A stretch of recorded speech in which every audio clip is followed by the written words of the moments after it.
Okay,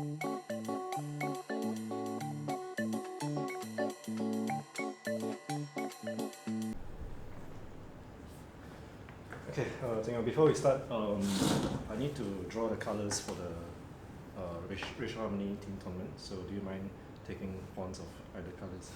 This is official. Yeah, this is for the racial harmony. Okay. Yeah, so you hide the pawns and I'll pick the colors. Okay. So this is for board one, Mimic's team.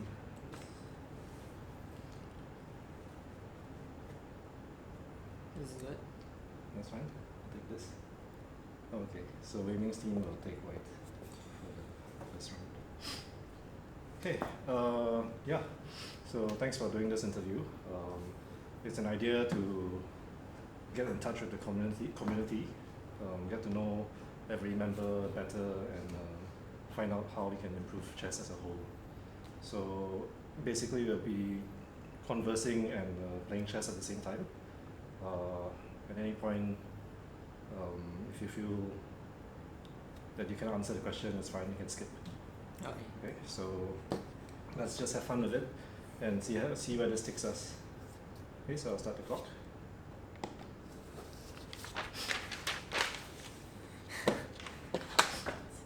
Okay, having gone through the Olympiad recently, right?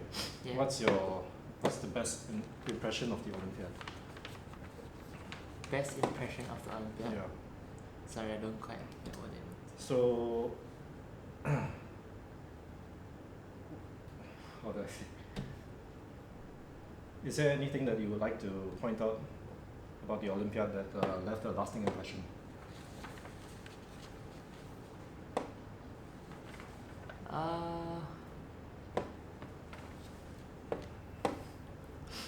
I think, well, not much specific to this particular Olympiad, but in general, I really enjoy the Olympiads because,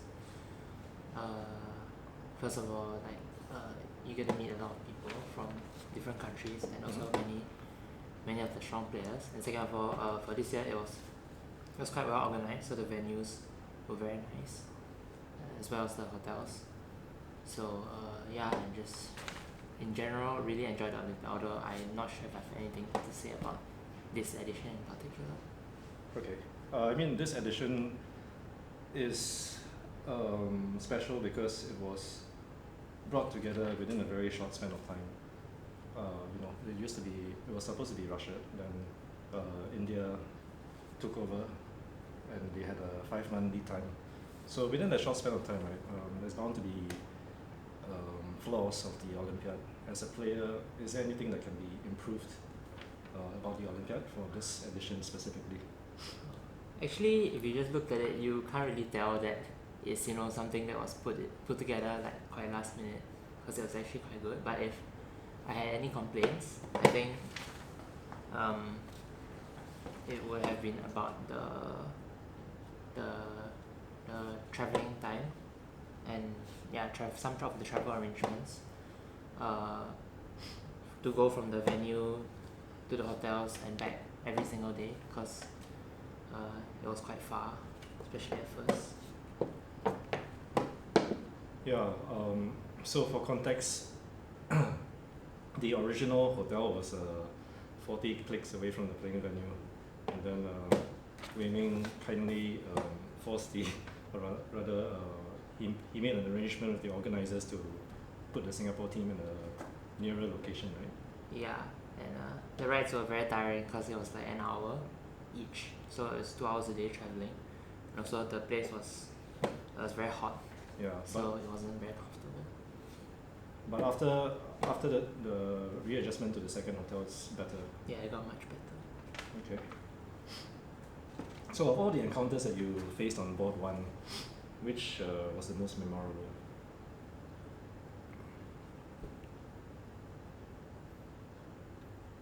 Most memorable. I think I'm gonna have a little bias here because most memorable for me would be my win. Yeah, of course. Against. I think naturally that would be the game I'll remember the best. My win against the grandmaster from Lithuania in, I forgot which round. I think around halfway through the tournament. I really like that game. What about the game did you like? So I think it's like one of the few times where I got a really good preparation out from the opening. So I was prepared like over more than 20 moves in, and I got a really nice position. Not really what I'm used to, but it worked out really well. And overall, I think I played the game pretty well. Yeah, I think it'll probably be my best game of this Olympia. Wait. So you prepared him up to 20 moves, and all 20 moves he fell into your preparation. There were some different move orders here and there, but like at move 20, it was a position which I was already saw in the hotel when preparing. So did Andre have a helping hand in this, or was this your own sole preparation? No, of course it was not just me. Andre did help out, but I think the main person to thank for this would be I am Kushaga, who was helping our team actually prepare openings from behind the scenes. Okay. So this is Indian GM, right? Indian IM, I believe. Okay. On a whole, how would you describe the team's performance at the Olympia? And what can be done to take the team forward in different iterations of the Olympiad moving forward? I'm actually quite proud of the team. Although we only eventually scored one upset against Argentina with a 2-2 draw. Actually, against a lot of the higher seeded teams, we actually were quite close in the match. If you look at the games as well as the score. So yeah, overall I think the team did pretty well. It was a bit unfortunate that in the last 3 rounds, especially in the last round, we had to sort of play a higher seeded opponent, and as a result that may have cost our final ranking a little bit. But yeah, overall I'm still pretty happy with the performance. And moving forward, I think we will definitely come back with a much stronger team in the 2024 Olympiad. I think many of our players are improving, and yeah, by 2024 I believe we will have a much stronger team than this year. So you have no comments on how to train better? Oh, how to train better? Yeah. Let me think. You know, we went through this Olympiad, so would you change anything differently about the training routine, or how would we take things forward? You take your time. You still have a lot of time. Time the clock.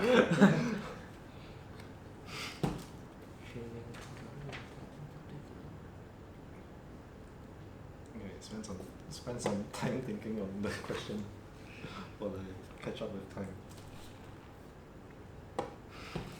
Okay, No mercy from you. Is there?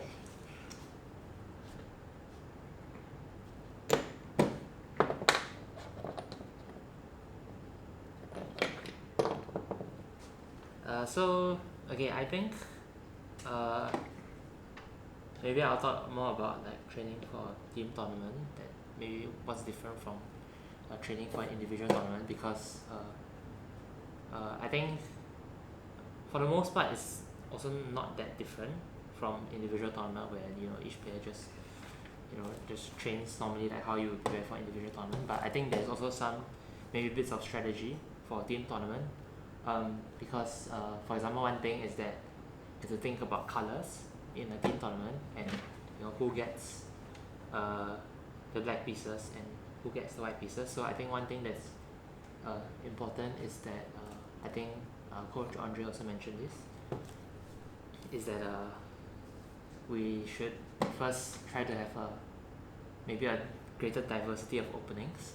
So against specific opponents we can actually prepare certain things and like adjust our lineup accordingly Mm.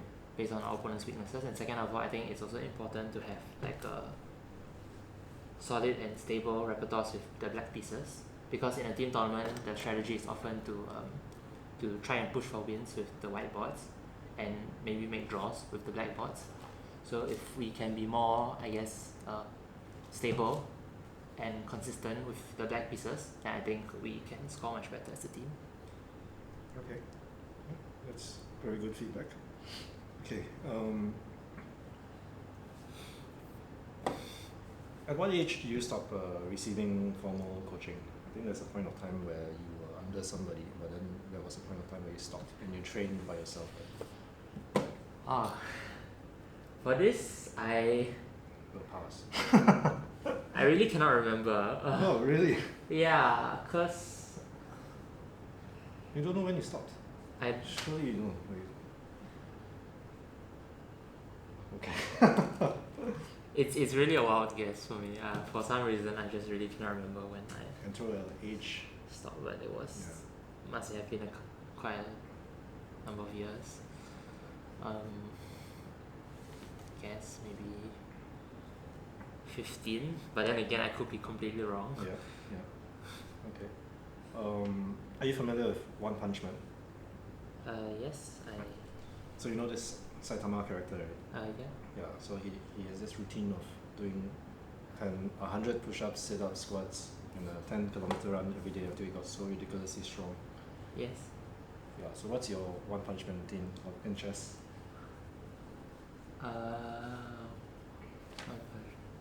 I think for me, How did you train to the point where you got so strong that you just surpassed everyone in Singapore? I think for me, I really just played a lot of online games, like a lot, like I think almost every day. Even if it's not always, really for the sake of improvement. Sometimes I just hop onto chess.com or Chess just to play Blitz or even Buddha games just for fun. But I think I play like very consistently, and so I think despite not having training for a while, I was able to sort of maintain my form just by playing a lot. And when I'm on the days where I'm really serious about improving, I'll also analyze my games after playing them online. So yeah, I think that's. But you realize that's 100% of the chess players out there yet. They still can't get to the level that you've gotten. So there's nothing special that you do. Nothing out of the ordinary from chess players that put you above the crowd.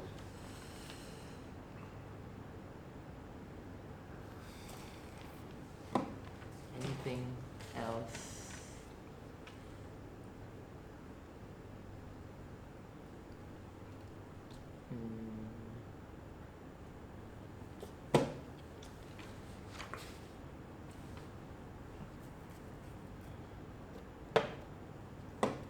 Oh shit. I forgot. I remember why I didn't push the pawn. Yeah, so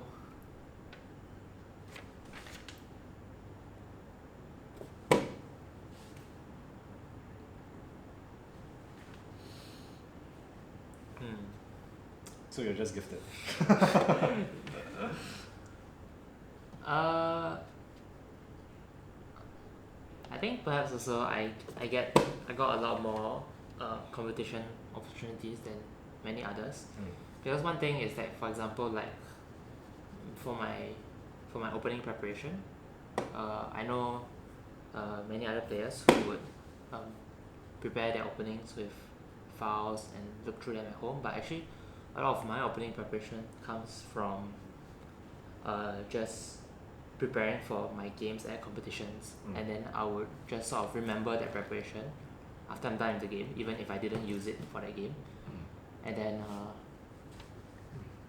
I guess in a way I'm sort of lucky that I can remember these things pretty well, even if I don't study them on the openings on a regular basis. I think I remember much better when I actually did the preparation for a particular game. Okay. And it's even better if I actually got to use it, then I really almost won't forget it after that if I actually got to use it in an actual game. I mean, having a photographic memory helps in chess greatly. So I wouldn't say I have that, but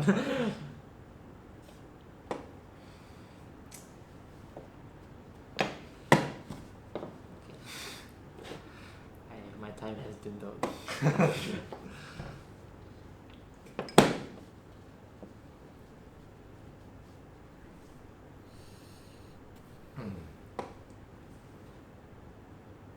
Okay, I'm gonna resign.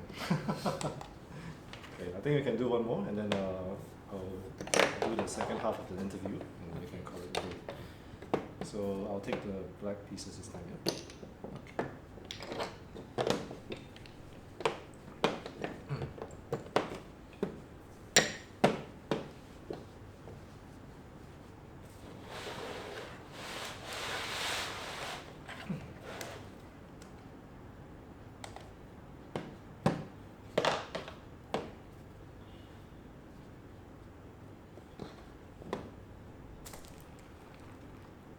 Ready? Okay. Yeah, let's go. Okay, if I ask your friends to describe you, what are 5 adjectives they would use? Oh, I was not expecting a question like this. Yeah, because it's more random. So just to throw you off.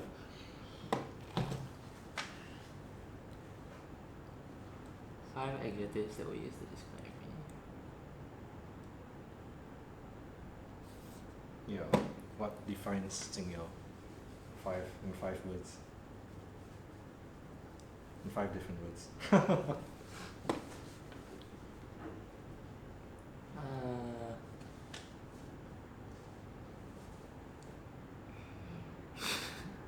Really? This stumps you, really? Yeah, chess related questions are so much easier.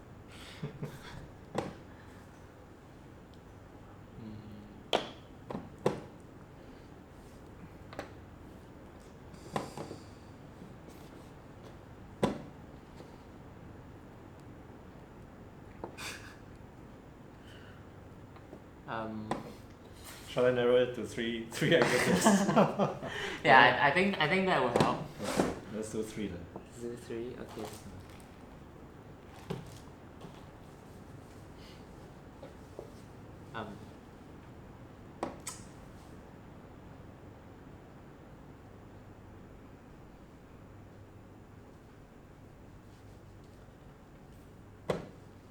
Maybe like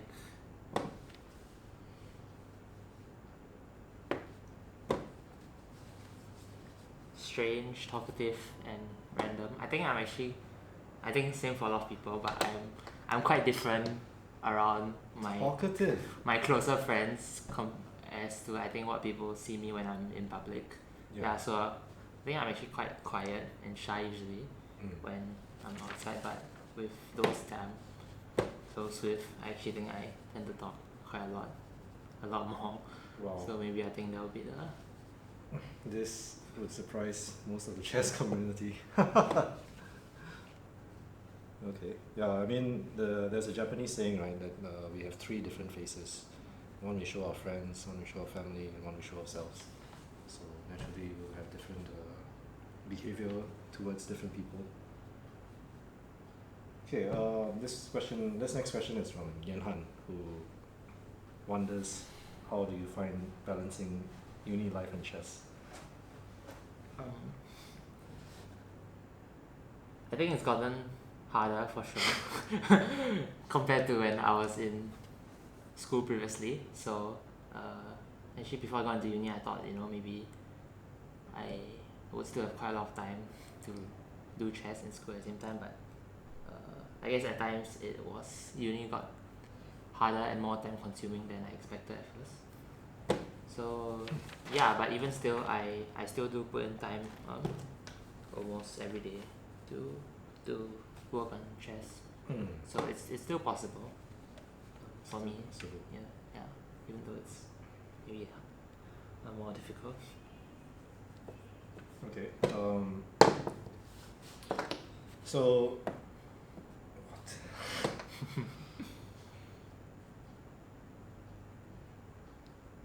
I got stumped by that move. Yeah, so you recently got your Grandmaster title officially endorsed by FIDE. So with that comes different additional perks that is not available to the ordinary chess player, such as joining tournaments and getting paid for it. Do you see yourself doing chess professionally after your studies?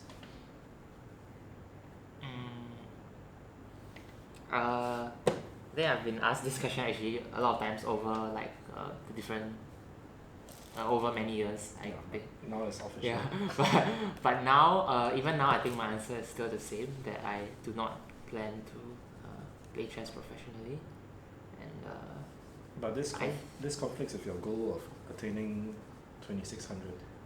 I hope I'll still be able to do so even if I don't play chess professionally.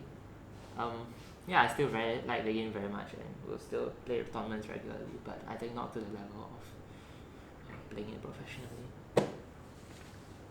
Why not? I think there are just other things that I also want to do.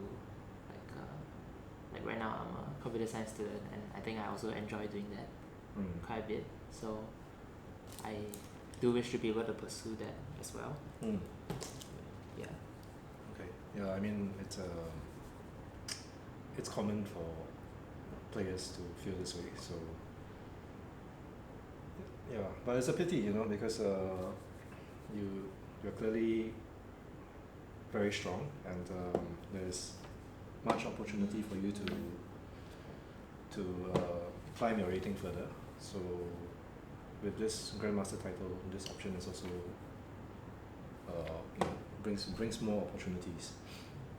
In a way, I feel that there's also maybe a bit of like sunk costs, because sometimes I also think to myself, if I wanted to go professional, then I guess I should have done it many years ago.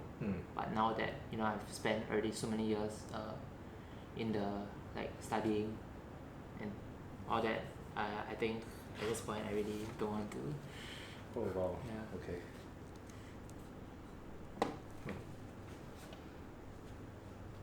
Sunk cost.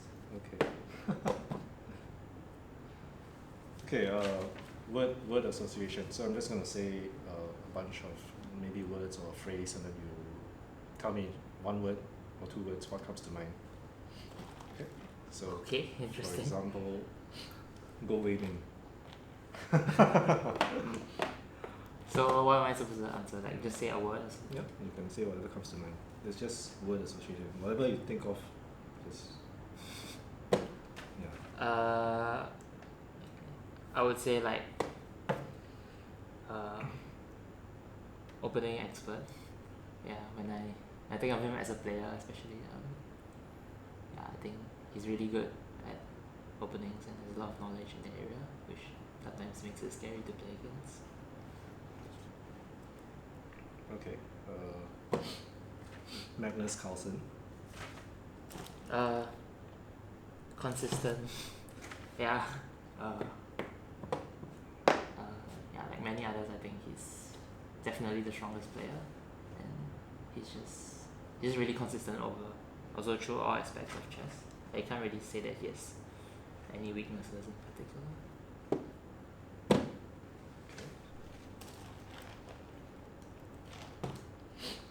Bon Cloud.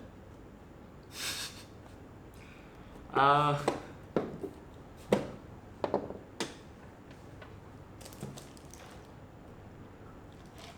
guess pointless. I tried it a couple of times, but then after you do it, it's funny for a bit, and then after that, for the remainder of the game, you just think to yourself, why did I do that?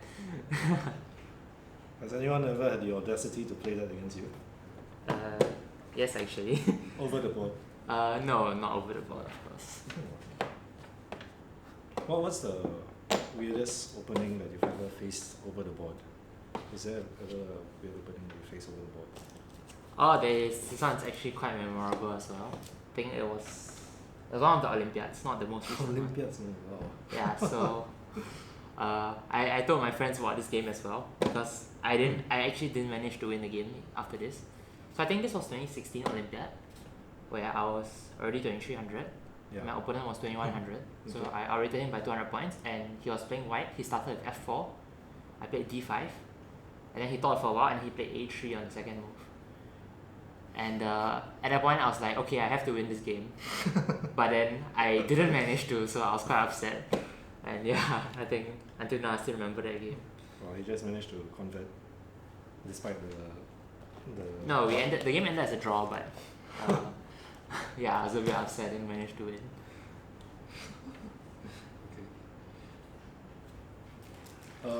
Okay. You're familiar with the idea of the multiverse, right? A little bit, yeah. A little bit. Okay. So in another universe, right? What would Jingyao be doing if not chess? Hmm. 1, 2, 3, 4, 5, 6,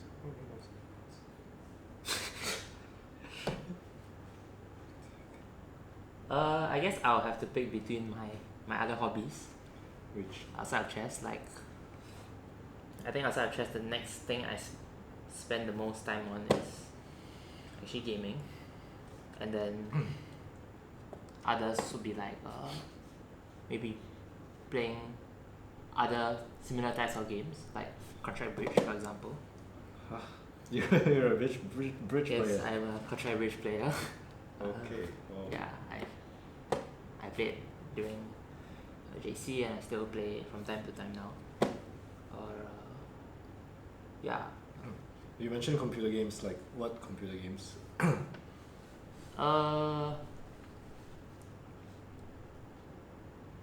Many over the years. I think when the first ones I started with were like strategy games like Hearthstone, and yeah, I played that for a couple of years, and then others would be like shooter games. Last time when I started out, it was like TF2, and then like Overwatch, CS:GO, this kind of I think very popular games. I never would have guessed. And yeah, and now I play a bit of like League of Legends as well. Oh, you're a leaguer, Yeah. not a Dota person. Dota is too complicated to pick up. Yes.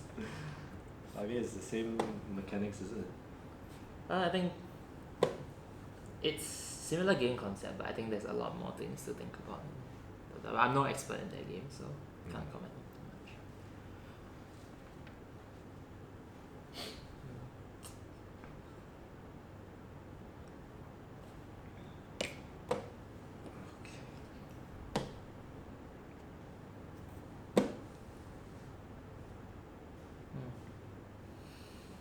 Who would you say is better at chess, Wei Ming or you?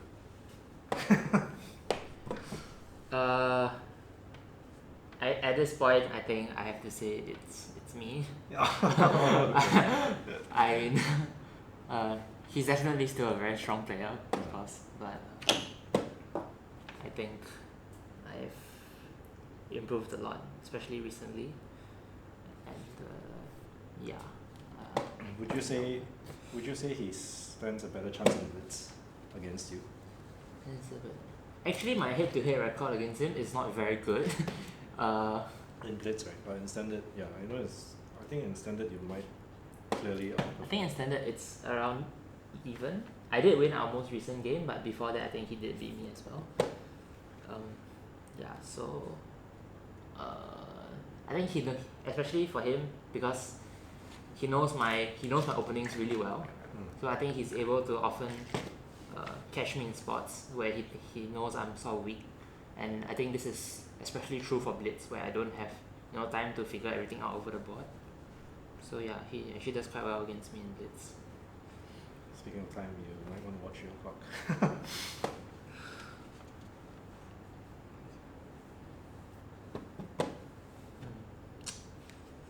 Oh god, that was horrible.